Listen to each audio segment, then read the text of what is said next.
그래서 278페이지가 부가가치세요. 그래서 같이 보시면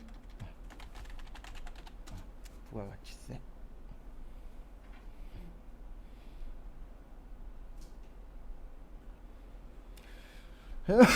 아이고 죄송합니다. 앞에 보세요. 앞에 보시면 일단은 설명 먼저 드리도록 하겠습니다. 일단 틀을 잡아야 되니까 부가가치세가 어떻게 돌아가는지 설명을 좀 드리도록 하겠습니다. 그래서 만약에 공장이 있고 그 다음에 도매업자가 있고 소매업자가 있고 최종 소비자가 있다 라고 봤을 때 매출액이 있고 매입액이 있고 매출세액이 있고 매입세액이 있어요. 그래서 만약에 공장이 도매업자한테 1,000원에 팔았다라고 칠게요. 그래서 우리 부가가치세의 특징 중에 하나가 세율이 몇 프로죠? 네, 10%예요. 그래서 이거를 단일세율이라 그래요. 왜 단일세율이라고 하냐면 이거 하나밖에 없어요. 그 다음에 매출세액은 그러면 얼마가 되는 거세요? 100원. 그 다음에 도매업자는 그러면 1,000원에 얼마 주고 산 거예요? 100원. 그 다음에 소매업자한테 1,500원에 판 거예요. 그러면 매출세액 얼마 되는 거예요? 150원. 그러면 이제 소매업자는 1,500원에 얼마 주고 산 거예요? 150원. 그 다음에 500원만 붙여서 팔았다라고 칠게요. 그냥 다. 그러면은 1,500원에 샀으니까 얼마에 파는 거예요? 2,000원. 그러면 200원. 그 다음에 최종 소비자는 2,000원에 얼마 주는 거예요? 200원. 그래서 만약에 요런 게 있었다라는 가정하에 그 다음에 납부세액은 어떻게 구하냐면 그냥 납부세액은 매출세액에서 매입세액 빼시면 돼요. 되게 단순해요. 그냥 부가가치세는 단순해요. 그냥 매출세액이 100만원 있었어. 매입세액이 50만원 있었어. 그러면 100만원에서 50만원 빼고 나머지 내면 됩니다. 그래서 지금 공장은 100원. 그 다음에 도매업자는 50원. 소매업자도 얼마요? 50원. 요런 거 가지고 이제 거기 교재 보면서 설명을 드리도록 하겠습니다. 그래서 278페이지 부가가치세. 그래서 보시면 부가가치세 정의 보시면 VAT는 이론상 부가가치를 과세 대상으로 하는 조세이다. 그래서 보시면 부가가치란 기업이 일정 기간 동안 생산, 유통 등의 사업 활동에서 창출한 가치이다.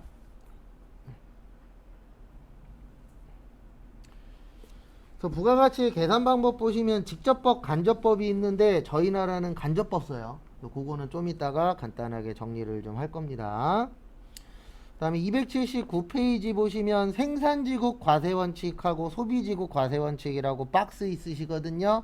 거기에서 어디에다 밑줄 치시냐면 우리나라는 소비지국 과세원칙을 써요. 요것도 조금 이따가 좀 더 자세하게 설명을 드릴 겁니다. 시험 문제는 거기 279페이지 밑에 보시면 부가가치세의 특징이 있어요. 요거 잘 나와요. 특징.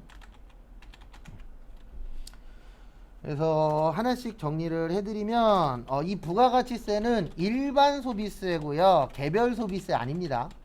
이게 무슨 뜻이냐면 일반 소비세는 말 그대로 일반적으로 소비하면 내는 세금이에요. 그래서 우리 소비해요? 안 해요? 하죠. 물건 사고 팔잖아요. 돈 주고 사고 팔 때마다 소비합니다. 그러면 거기에 무슨 세가 붙어서 나와요? 부가가치세가 붙어서 나옵니다. 근데 왜 그렇게 되어 있냐면 부가가치세는 무슨 세라고요? 일반 소비세예요. 그 다음에 개별 소비세의 뜻이 뭐냐면 비싼 거 사는 거예요. 그래서 개별 소비세는 비싼 물건에 붙는 세금을 뭐라고 하세요? 개별 소비세. 그래서 우리가 가장 쉽게 볼 수 있는 게 자동차 있죠. 승용차. 승용차에 개별 소비세가 붙어요. 근데 개별 소비세가 붙는데 국가가 지금처럼 경기가 좀 안 좋거나 그러면은 쓰는 방법 중에 하나가 자동차의 개별 소비세를 깎아줘요. 그래서 이런 분들이 있어요. 자동차를 살 생각이 있어. 그러면 개별 소비세 깎아줄 때까지 버텨요. 근데 왜 그러냐면 개별 소비세만 깎아줘도 최소 100만 원 이상은 싸게 살 수가 있거든요. 근데 이게 참 그래서 조금이라도 알아야 되는 게 이 못된 자동차 회사들은 지들이 깎아주는 것처럼 광고해요. 그렇죠. 나라에서 깎아주는 건데 근데 뭐 어쩔 수 없죠. 왜냐면 자기들이 깎아주는 것처럼 홍보해야 사람들이 사니까. 그래서 모르시는 분들은 자동차 회사가 개별 소비세를 내주나 봐. 그거 아니에요. 뭐 그 이후에는 그 뭐냐 사시는 분하고 잘 조율해야죠. 어차피 이제 딜러가 자기들이 먹는 걸 조금 줄여서라도 팔아야 되는 상황이니까 그 이후에는 어떤 딜러를 만났냐에 따라서 조금 더 비싸게 살 수도 있고 조금 더 싸게 살 수도 있는데 일단 기본적으로 지금 빼주고 있어요. 한 30%인가 50% 정도. 근데 왜 그러냐면 경기 안 좋을 때 우리나라는 어쨌든 우리나라를 지금 움직이고 있는 회사가 삼성, 현대, 기아, SK, 뭐 CJ 이런 그 대기업들이 어쨌든 움직이고 있잖아요.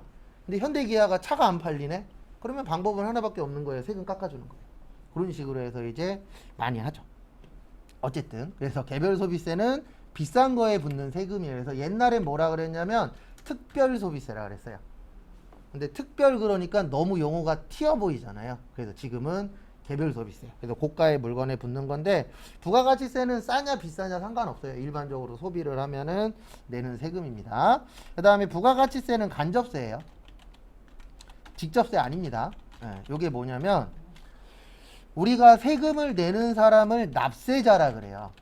그 다음에 그 세금을 부담하는 사람을 뭐라 그러냐면 담세자라 그래요. 부담한다 그래서 세금을. 이게 다르면 간접세예요. 그러니까 이게 무슨 뜻이냐면 우리 물건 살 때 거기 안에 부가가치세 들어가 있다라는 건 대부분 알죠. 은행 가서 부가가치세를 내본 적이 없어요. 왜냐하면 우리가 내는 게 아니고 사업자가 내도록 되어 있거든요. 부가가치세는. 그러면 돈은 내가 내는데 부담은 내가 하는데 국가한테 납부하는 건 누가 하는 거예요? 회사에서 하는 거예요. 그래서 그게 다른 걸 뭐라 그래요? 간접세. 그 다음에 대표적인 직접세는 소득세하고 법인세예요. 그래서 국가에서 소득세 건드리겠다, 법인세 건드리겠다 그러면 고소득자가 난리치고 그 다음에 회사들이 난리치는 거예요. 왜냐면 자기들한테 직접적인 타격이 오니까. 왜냐면 그 누구도 어느 그 누구도 세금 많이 내서 행복한 사람 없어요.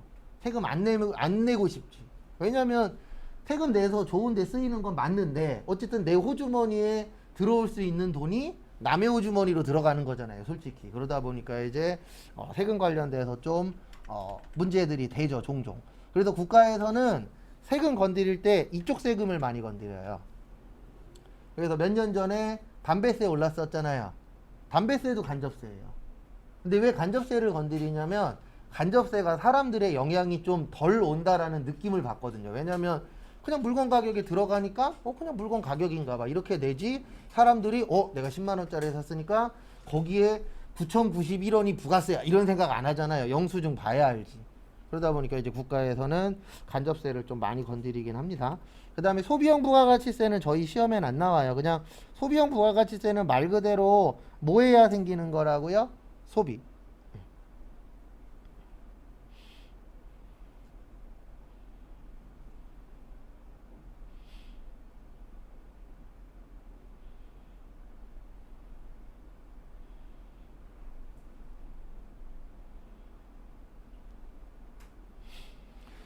그 다음에 전단계 세액공제법 요것도 시험 문제 잘 나와요. 그래서 전단계 세액공제법 맞고 전단계 거래공제법은 아니에요.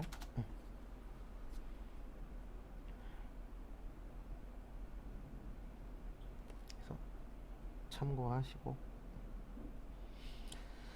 그 다음에 이게 무슨 뜻이냐면 공제 그러면 요 말 뜻은 좀 이해를 하셔야 돼요. 공제 그러면 빼준다는 얘기예요. 이게 이제 법률 용어인데 공제라고 나오면은 빼주겠다. 그래서 나중에 회사 가셔갖고 연말정산할 때 뭐 소득공제니 세액공제니 이런 얘기를 해요. 그래서 공제라고 나오면 플러스예요, 마이너스예요? 마이너스예요. 그래서 그거 참고하시고. 그러니까 이게 전단계 세액공제법이에요. 앞에 보세요. 여기 지금 도매업자가 150원 나왔죠, 매출세. 여기 얼마 나왔죠? 100원 나왔죠. 이걸 더했어요, 뺐어요? 뺐죠. 그래서 각 단계마다 예, 빼준다. 그래서 요거를 전 단계 세액 무슨 법이라 그래요?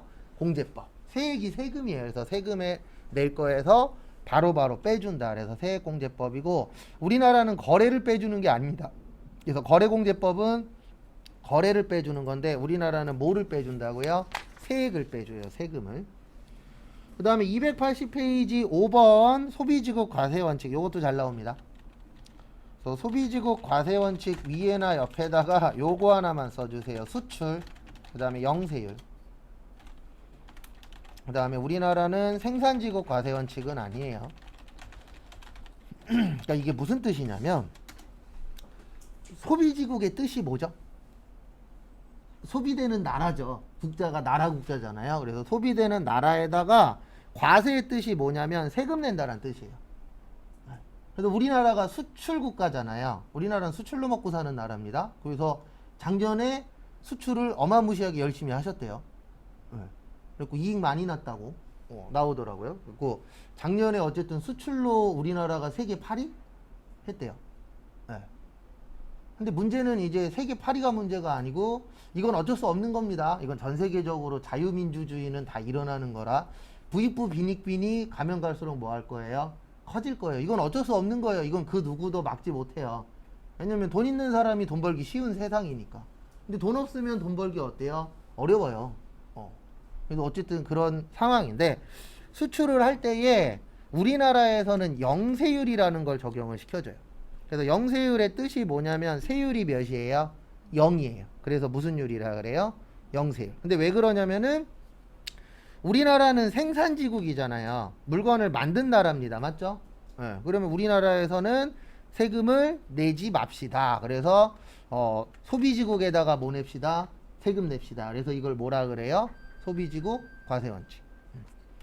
그래서 우리나라에서는 세금을 뭐 한다? 안 낸다. 무슨 율이기 때문에? 영세율. 이거 참고하시고. 그래서 나중에 혹시 무역회사나 이런 수출 관련된 회사 가시면 요거 관련돼서는 조금 더 공부를 하셔야 돼요. 뭐 그렇다 해서 너무 자세하게 하실 필요는 없어요. 왜냐면 이 업무 우리가 할까요? 수출입 관련 회사한테 맡길까요? 대부분 다 맡겨요. 왜냐면 이거 하려면 또 직원이 한 명 또 필요하거든요. 그러니까 아예 그냥 업체한테 뭐 하는 게 편해요? 맡기는 게.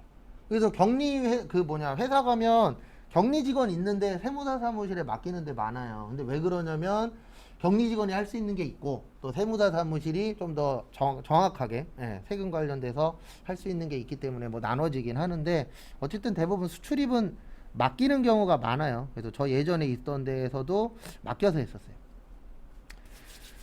그래서 요거 외우셔야 됩니다. 나중에 특징. 시험 문제 쉽게 나오면 요런 거 물어봐요. 그 다음에 교재는 280페이지 보시면 사업자. 사업자에서 중요한 건 저게 중요합니다. 동그라미 1번에 영리 목적성 유무. 그러니까 이게 무슨 뜻이냐면, 우리가 돈 벌기 위한 목적이 영리 목적이잖아요. 근데 이 부가가치세는 영리 목적하고 상관이 없어요.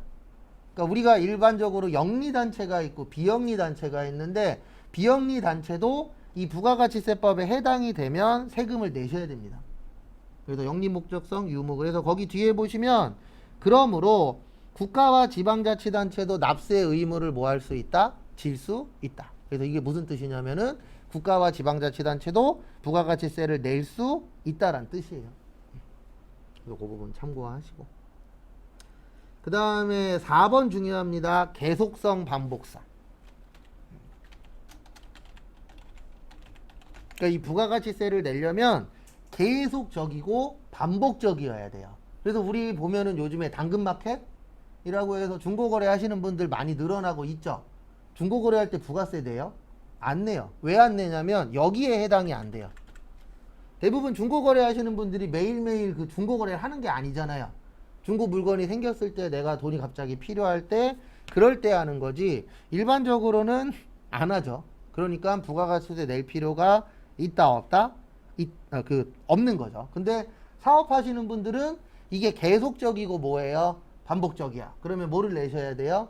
세금 내셔야 돼요. 그래서 이게 한참, 지금은 아니지만 한참 날린 적이 있었어요. 과거에 그 교회에서, 참고로 저도 교회 다닙니다. 교회에서 커피숍 있었던 데 있었어요? 없었어요? 있었죠. 그때 문제가 됐었던 게 이거였어요. 그래서 커피숍 안에서 사고 파니까 교회라도 세법에 걸리는 거예요. 그래서 뭐 내라 그랬어요? 세금 내라 그랬어요.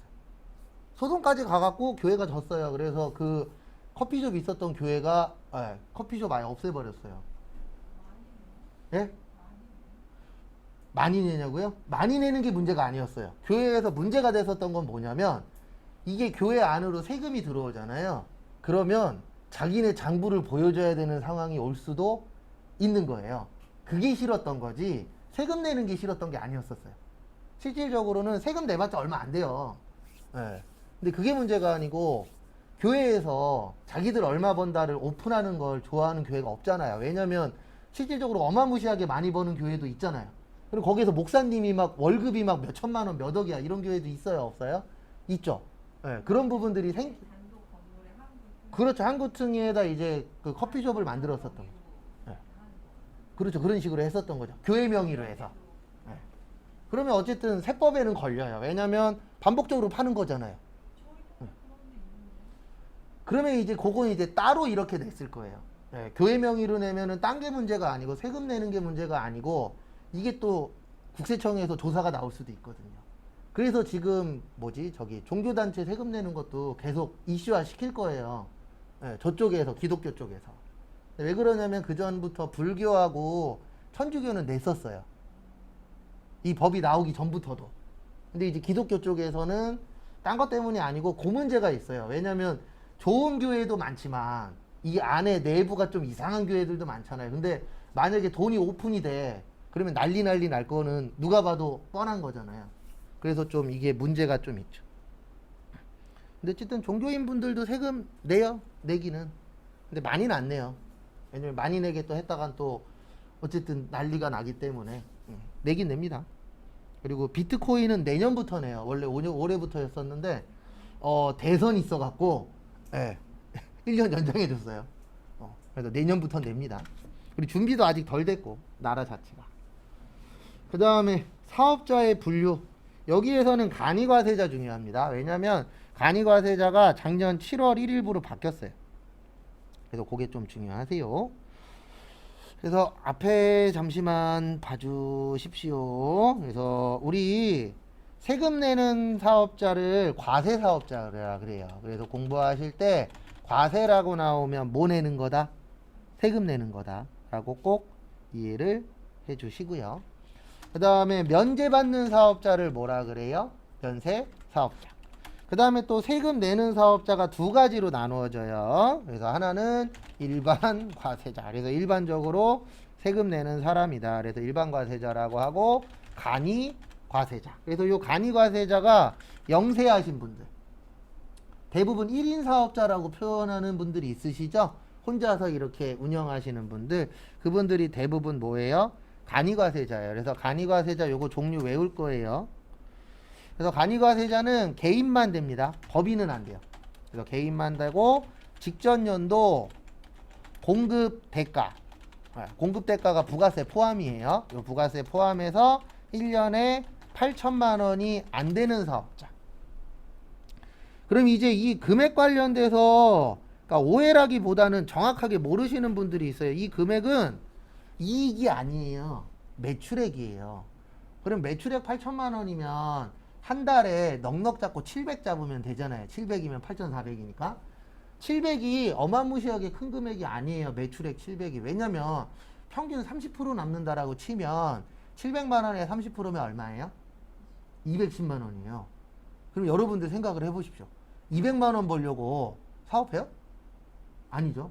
200만 원 벌 거면 그냥 배달하는 게 배달하는 분들 무시하는 게 아닙니다. 요즘 배달하는 분들 막 3, 400씩 많이 버시는 분들 5, 600씩 벌어요. 오히려 그거 하는 게 훨씬 더 속편할 수도 있어요, 없어요? 있어요. 그래서 대부분 간이과세자는 좀 영세하신 분들. 그러니까 대부분 1인 사업자라고 보시면 돼요. 왜냐면 이만큼 벌어갖고 직원들 월급도 못 줘요. 직원 월급 3천 잡으면 5천만 원 남는 거잖아요. 근데 거기에서 50% 남는다라고 해도 2,500밖에 안 되는 거예요, 연봉이. 그래서 좀 영세하신 분들이라고 봐주시면 될 것 같습니다. 그 다음에 공급대가가 4,800만 원이 안 되면 영수증만 발행하실 수 있어요. 그래도 종종 이런 것 때문에 싸움 나는 경우가 있어요. 어떤 분들이 있냐면은 무조건 뭐만 사면 세금 계산서 달래. 그런 분들이 있습니다. 근데 이분들은 세금 계산서를 주고 싶어도 못 줘요. 왜냐면 법에서 뭐만 발행하래요? 영수증만. 근데 만약에 이분들이 말도 안 되는 얘기지만 세금 계산서 발행하잖아요. 그럼 국가가 인정 안 해요. 왜냐면 법에서 뭐만 발행하라 그랬어요? 영수증만 발행하라 그랬죠. 그 다음에 4,800만 원이 안 되면 이분들은 영세사업자니까 세금도 면제해 줍니다. 근데 약간 이거는 그것도 있어요. 뭐도 있냐면 어차피 영세하신 분들 세금 내봤자 금액이 클까요? 작을까요? 작겠죠. 그래서 세금이라는 건 많이 버는 사람한테 많이 걷고 적게 버는 사람한테는 적게 걷는 거니까 어차피 내봤자 얼마 안 되니까 그냥 뭐 하라는 얘기예요? 내시지 말아라. 그래서 요거 나중에 외울 겁니다. 그래서 나중에 저기 뭐지 사업 어디 갔는데 그 우리 들어가는 입구에 대부분 보면은 사업자 등록증이 있어요. 그래서 거기 봤더니 간이과세자야. 그럼 그분들한테는 요걸 물어봐야 돼요. 4,800만 원 넘냐 안 넘냐. 그래서 4,800만 원이 넘으면 세금 계산서 달라고 하는 거고 4,800만 원이 안 되면 뭐 달라고 하면 돼요? 영수증. 그래서 회사 생활할 때 저도 몇 번 겪었는데 제일 어려운 게 어떤 분들이 있냐면 눈, 귀 막고 계시는 분들이 있어요. 무조건 세금 계산서만 달래. 근데 이분들은 세금 계산서를 못 주잖아요. 그리고 영수증 주면은 나 무시하냐 그러고. 있었어요. 예전에 저 서울에서 일할 때 다행히도 저희 반은 아니었어요. 갑자기 회계가 잘 돼갖고 이제 다른 강사분 채용해서 다른 반을 만들었는데 그 반 분이셨는데 나중에 안 보이시더라고요. 그 말썽 부리시는 수강생 분이. 그래서 어떻게 됐냐 그랬더니 강사분하고 머리끄댕이 잡고 싸웠대요. 좀 독특하신 분들이 종종 있어요. 근데 그분은 좀 많이 독특했는데 이런 경우에요. 좀 전에 설명드린 것처럼 세금 계산서 달라 그랬는데 영수증 주잖아요. 그러면 싸워요. 그러니까 똑같더라도 똑같은 명칭이 비슷한 게 있을 수 있잖아요. 만약에 뭐 수강 확인증이 있고 수강 확인표가 있어. 근데 그분이 수강 확인증을 달래. 그러면 거기 명칭에 수강 확인증이라고 써 있어야 돼요. 만약에 똑같은 효력이 있는 거더라도 명칭이 틀리잖아요. 그러면 일단 싸우려고 덤비시는 분이세요. 저도 몇 번 봤는데 약간 그런 스타일이더라고요. 그래서 혹시 거래처에서 그런 분 있으면 그냥 맞춰주든가 아니면 싸워서 거래처를 없애버리든가 둘 중에 하나를 해야 돼요. 똑같은 효력이어도 그분 자체가 그런 스타일이에요. 그러면서 뭐라고 얘기하시냐면 저도 전에 들은 얘기인데 방통대 법학과시래요. 내가 방통대 법학과 다니는데 나 무시하는 거냐고. 아니 방통대 법학과가 뭐 대단한 학과예요? 대단한 학과 아니거든요. 저 군대에 있을 때 저기 지방대 법학과 있었거든요. 밑에 중에. 걔한테도 맨날 뭐라 그랬죠. 야 너 법학과냐? 맨날 뭐라 그랬었는데 어쨌든 종종 있어요. 그러니까 상대하기 어려운 분들 그러면 방법은 둘 중에 하나밖에 없어요. 싸워서 없애버리든가 아니면 맞춰주든가. 근데 맞춰주는 게 쉽지 않아요. 그리고 인포에서 놀고 있는데 노동부에서 연락 왔더라고요. 거기는 어떠냐고. 우리는 이미 한바탕 했다고. 그랬더니 지금 우리가 한바탕 하고 있는 중이라고. 근데 유명하대요. 거기 노동부에서. 그 동네 노동관서에서 유명하신 분이라 그러더라고요. 그 다음에 일반 과세자는 요거 발행할 수 있어요. 뭐야? 세금 계산서. 그리고 면세 사업자는 이거 발행할 수 있어요. 계산서. 왜냐면 면세의 뜻이 뭐죠? 세금을 면제받는 거예요. 그러면 세금 계산서와 계산서의 차이는 두 글자잖아요. 세금이 있느냐 없느냐. 그리고 이거는 우리가 정하는 게 아니고요. 이미 법에서 정해져 있어요. 이거 파는 사람은 일반 과세자, 요거 파는 사람은 면세 사업자. 이렇게 다 나누어져 있습니다. 그래서 그 나중에 사업하실 때 그 세무서 가서 우리 뭐뭐 하는 업체다 이렇게 적어서 내면은 거기에서 면세 관련됐으면 면세 사업자를 내줄 것이고 과세 관련됐으면 뭐 내줄 거예요? 과세 사업자 관련된 사업자 등록증을 주실 겁니다.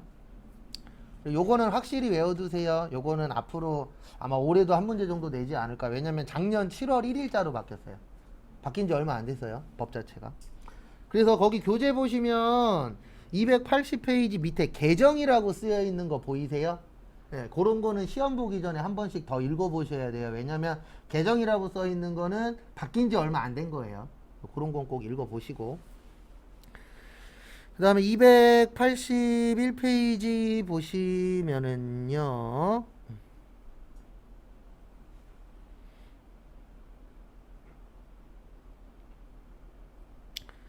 보시면 과세 기간이라고 있습니다. 교재 제일 밑에 거 보시면 돼요.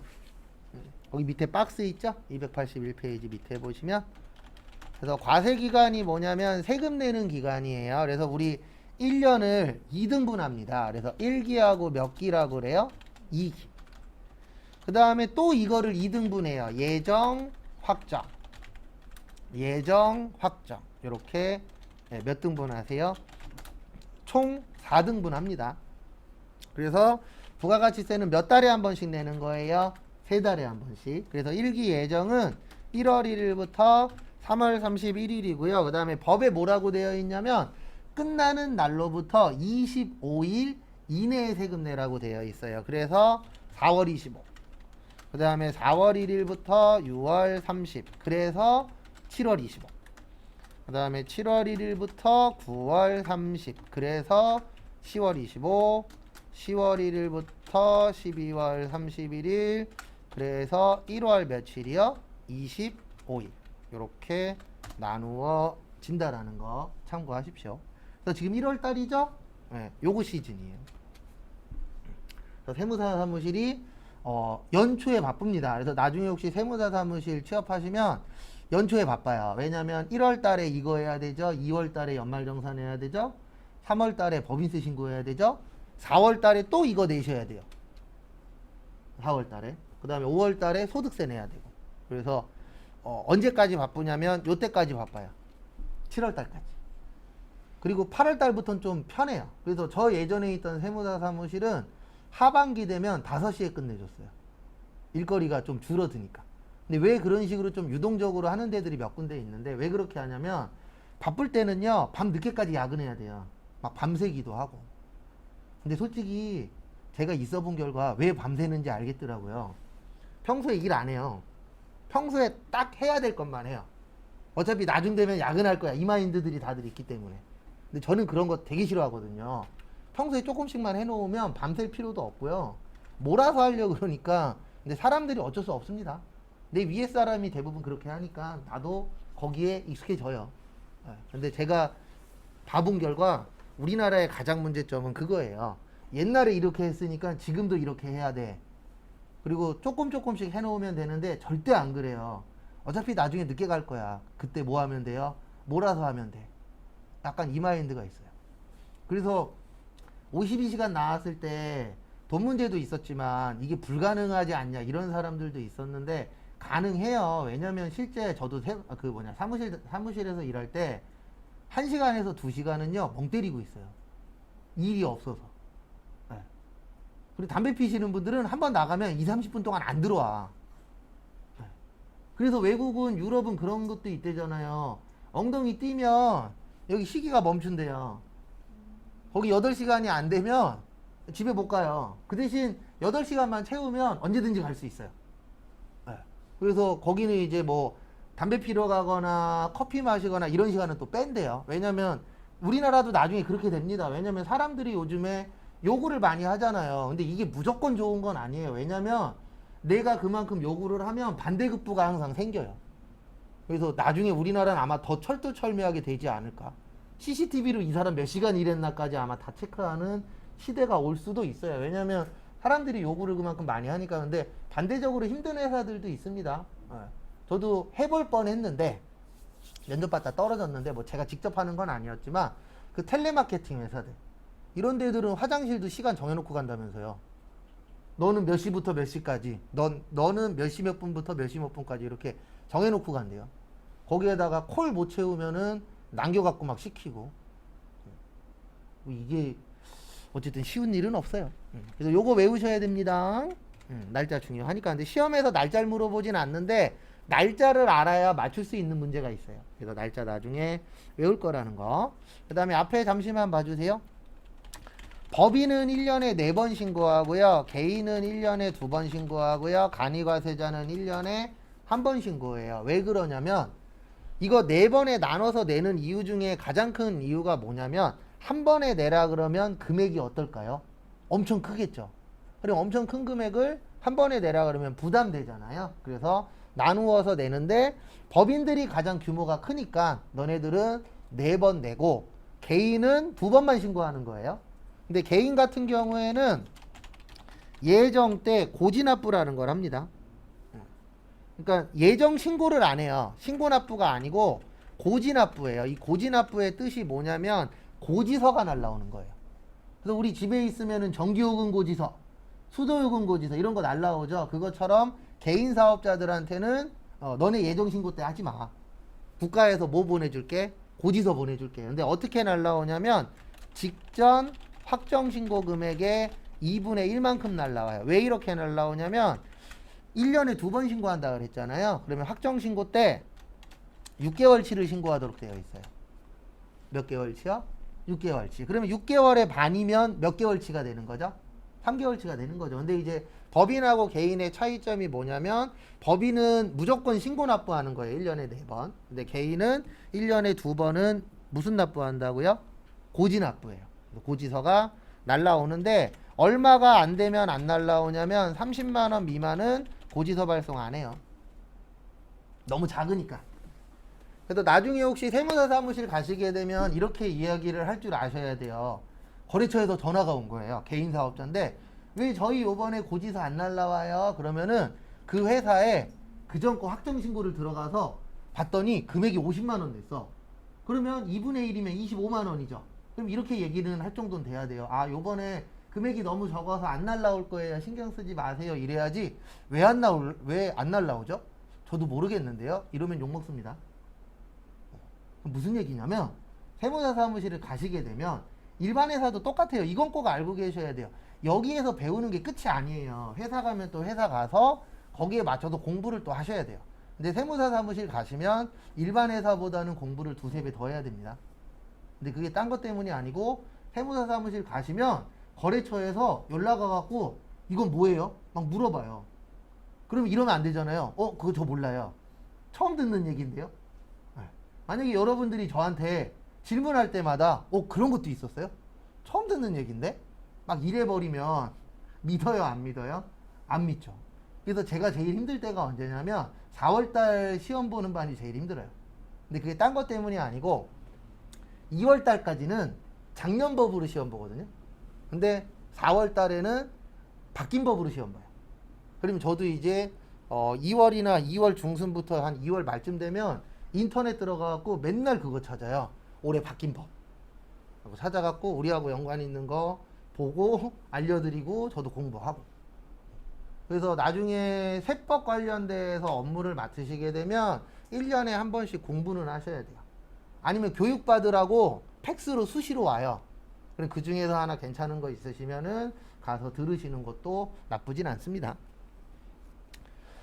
그 다음에 간이과세자는 영세한 분이시라 그랬잖아요. 그러면 어차피 이분들은 나누어서 낼 게 없어요. 그러니까 1년에 몇 번만 신고하자? 한 번만. 그래서 이거는 규모의 차이라고 보시면 되고요. 그 다음에 시험에 또 잘 나오는 거는 4번 잘 나와요. 거기 위에 박스 중에서.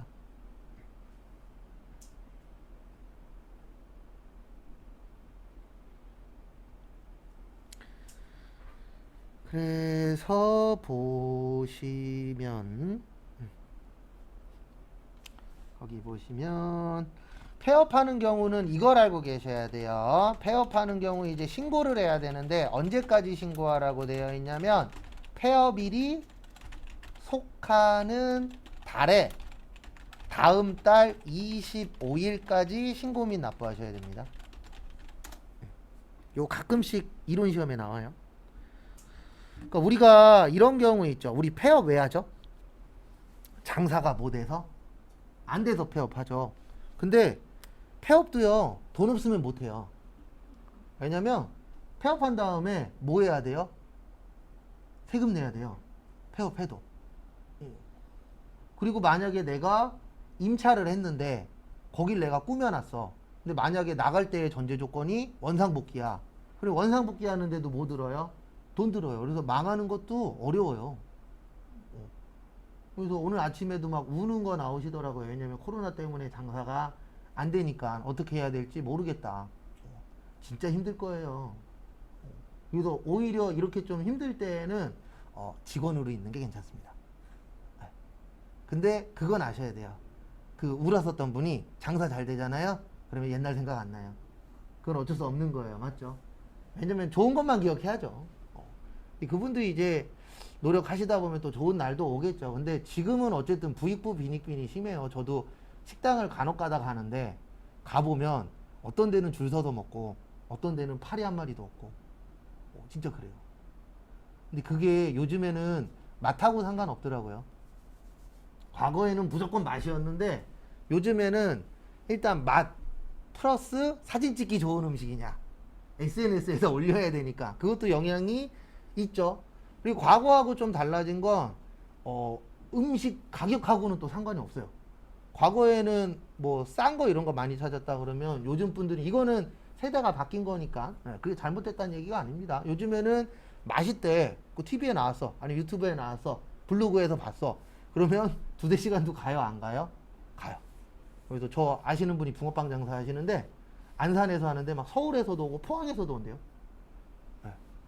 홍보했더니 그 홍보한 거 보고 왜냐면 요즘에 붕어빵 살 수 있는 데가 많아요? 적어요? 적죠. 별의별 일이 다 생긴다 그러더라고요. 그리고 막 사람들 있으면 막 30분씩 기다렸다 가고 근데 붕어빵 하나 먹으려고 30분 1시간은 좀 오바긴 하죠. 그래서 그 사장님도 이해가 안 된대요. 왜 그렇게 기다리는지. 네. 근데 이해는 돼요. 왜냐면 옛날처럼 먹고 싶으면 먹을 수 있는 음식이 아니에요 이제. 붕어빵이 웃긴 게 저도 저희 동네 붕어빵 팔거든요. 근데 붕어빵 아저씨 굽는 거 한 번밖에 못 봤어요. 나 퇴근하고 가면 맨날 접혀 있어 포장마차가. 그리고 지금 좀 아쉬운 게 그때 봤을 때 한번 살 걸. 네. 과거하고 좀 많이 바뀌었더라고요. 그래서 요거 잘 기억하세요. 폐업일이 속하는 달의 다음 달 며칠까지요? 25일. 그래서 이 부가가치세는 잘 만든 게 무조건 25일에 걸치게끔 되어 있어요.